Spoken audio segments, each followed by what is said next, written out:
Shalom and welcome to 2 Minutes of Torah. This session is entitled Daf Yomi, Megila, Daf Yud Gimel. The Gemara in Yud Gimel Abed quotes the pasuk in Megillah Esther, Per Gimel Pasuk Aleph, that writes, Achar hadvar ha'ela, after these events took place, then Haman ascended to power.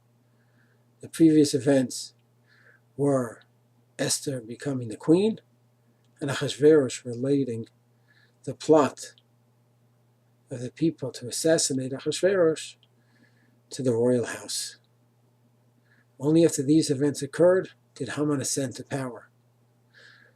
The Gemara writes that this is a classic case of Hashem creating the Refuah before the Makeh.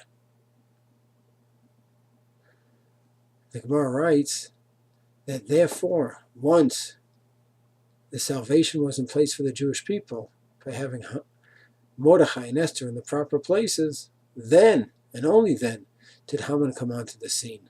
The Gemara contrasts this with the case of the Umot Ha'olam, the nations of the world, where the Gemara writes that Hashem will give them a Makeh, and then he will create the Refuah. The Maharsha writes that this is not necessarily literal. Hashem does not always create the Refuah after the Makeh when it comes to the Goyim. When it comes to B'nai Yisrael, Hashem has promised that the eternal nation will always remain.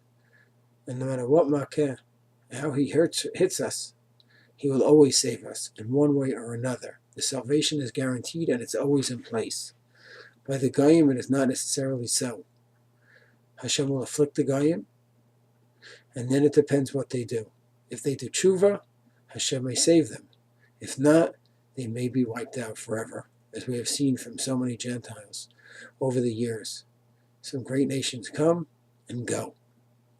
So this is how the Maharsha contrasts the eternal Jewish nation and the nations of the world, where the survival is not guaranteed. This promise to the Jewish nation is certainly a great comfort to us in these challenging times, as Hamas, a ruthless enemy, sending rockets to the whole country, and our boys, our wonderful righteous soldiers, are fighting down south. As challenging as the times are, and every death is a tragedy, and every chayal that is killed, the whole nation, we are all mourning together for these wonderful boys. But the silver lining is that we know that the Refuah has already been created. Hashem, may we merit to see it soon.